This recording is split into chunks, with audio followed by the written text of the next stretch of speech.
The film opens by showing a house located deep in the forest where a father lives with his two daughters. The older one, Eva, is now busy practicing her dance, while the younger one, Nell, is focused on her advanced computer. Technology has advanced to such a level, but suddenly the power goes out, and the signal disappears. Everything turns dark. Not long after that, Nell goes outside to get a flashlight from the car, but she doesn't realize that when she closes the trunk, the door swings back open again. The next day, when the three of them are about to head to the city to buy fuel, they are shocked to see the trunk still open. And a new problem arises because the car has run out of gas. Their father, Robert, tries to fix the car so it can run. However, his efforts fail. In the darkness, Eva continues to dance in her room, assisted by candlelight here and there. The electricity still hasn't come back on, and by nightfall, the radio stations are also no longer broadcasting. Everything truly loses connection and internet access. Now, 10 days have passed, and the power has still not returned.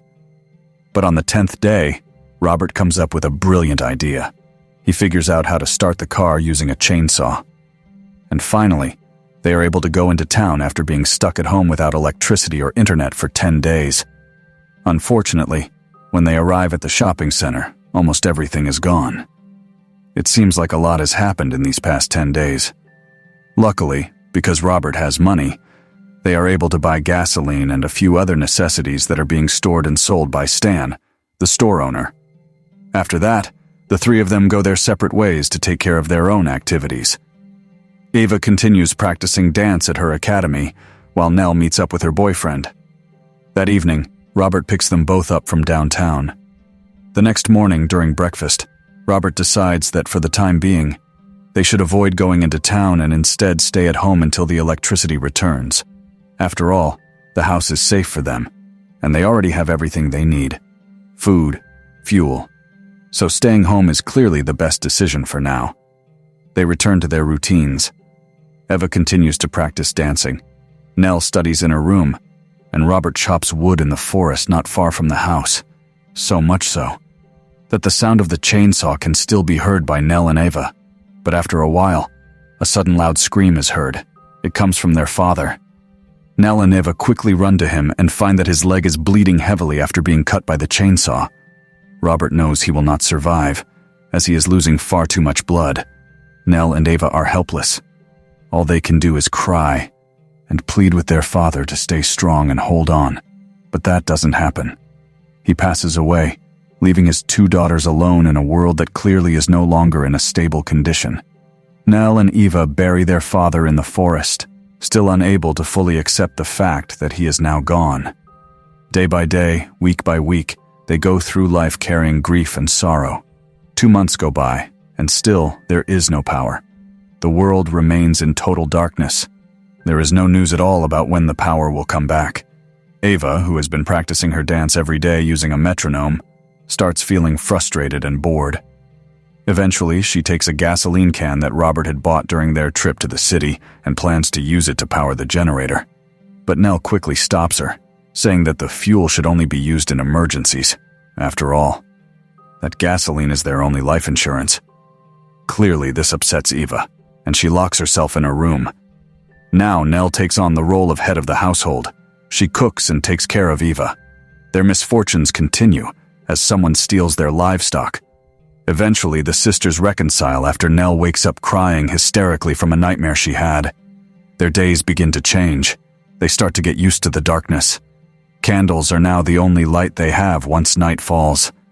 Then, one night, after being trapped for months without electricity, someone suddenly knocks on their door. Nell grabs their father's weapon and stands behind Eva. It turns out, the person at the door is Eli, Nell's boyfriend, carrying a large bag with the remaining food he managed to find. Now the three of them share a meal together.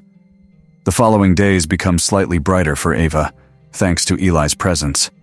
The two of them often go to a treehouse located deep in the forest. One day Eli shares a rumor that somewhere out east, life continues normally, with available jobs and a working society. But once again, it's only a rumor. Still, Eli decides to invite both sisters to go with him eastward. Nell clearly wants to go with him, but Eva refuses. She chooses to stay behind. With a heavy heart, Nell sets out, leaving her sister alone, beginning a journey east with her boyfriend Eli. Left by herself, Eva keeps dancing at home. Meanwhile, Nell and Eli keep walking toward the east, but one night, while resting, Nell can't sleep. She keeps thinking about her sister. The next morning, she decides not to continue the journey. She simply can't abandon her sister. Nell leaves Eli behind and returns home. She runs and hugs her sister tightly. They both realize that they truly love and need each other.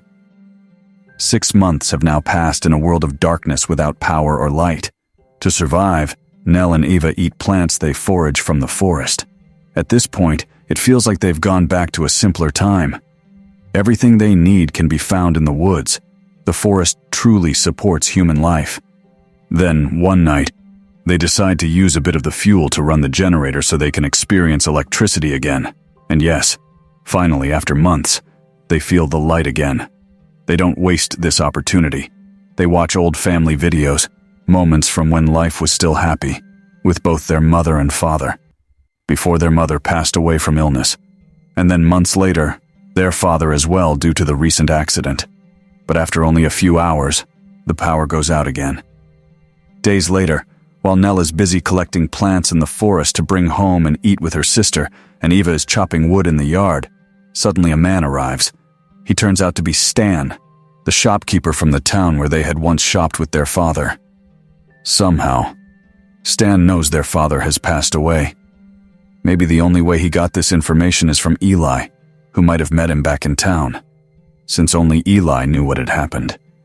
Eva senses something is wrong about this man's sudden arrival, and she's right. Suddenly, Stan assaults her. She cries and screams, but the man continues his violent actions. Afterward, he steals the fuel they have and leaves. Nell returns home and immediately helps her sister. They then boards up the entire house with wood so that no one can enter again. She understands that they are now in serious danger. She guards the house day and night with a weapon in hand. Meanwhile, Eva is now completely withdrawn and cannot be spoken to. She appears frightened whenever Nell tries to touch or speak to her. Eva is completely traumatized by what she has experienced. Eva continues trying to comfort her, even turning on the generator using fuel that he had secretly hidden earlier. But nothing seems to help. Eva remains locked away and traumatized. 8 months have now passed, and still, no electricity. Their food supply is now running low. Eva's trauma still hasn't faded. She needs tremendous courage just to leave the house. The place where everything happened still terrifies her. Eventually, Eva breaks down in tears. All the burden and fear slowly start to ease. The next morning, she finally manages to eat, and she eats with great appetite. But then she suddenly feels nauseous and runs to the bathroom. They both know that Eva is now pregnant. Bravely, Eva decides not to terminate the pregnancy. She wants to raise and care for the baby herself, even in this broken world. 15 months have now passed since the power went out. Her belly grows bigger, but it is clear now that she has accepted what happened in her life. Yet, a new problem appears. The house they live in has started to collapse. Ever since their father passed away, it hasn't been maintained, and with constant rain, the wooden structure becomes weak. At the same time, Eva begins experiencing intense pain. She's in labor. They realize the house is no longer safe for her to give birth in. Nell then decides to take her to the treehouse in the forest. In the middle of a heavy storm, Nell helps his sister give birth. Of course, the process is incredibly painful. And now, the baby is finally born. Eva cries, seeing how cute and precious the baby is. But this time, her tears are not tears of pain. They are tears of joy. The storm passes. They return home. But now the house is nearly completely destroyed. Most of the roof has caved in. Eva knows they can no longer live there. The house is no longer safe. One day, it could collapse entirely. With a heavy heart, Nell agrees with Eva's idea to burn the house down. They do this not just to let go of their memories, but also to make sure no one can find their location ever again. Deep down, Eva still fears that the man who hurt her could return. So after taking only the essentials, they burn the house down, the place where all their memories were made. memories of their father, their mother, and the family they once had before this disaster began. And now, the house is fully consumed by fire. They are ready to leave. They enter the forest, despite the poor weather. From now on, they will live in the treehouse in the heart of the woods. Nell and Ava now live entirely like people from ancient times, where life depends entirely on nature. And with that, the film ends. If you like this video, don't forget to subscribe. Because by subscribing, you have supported me to make better videos. See you in the next video.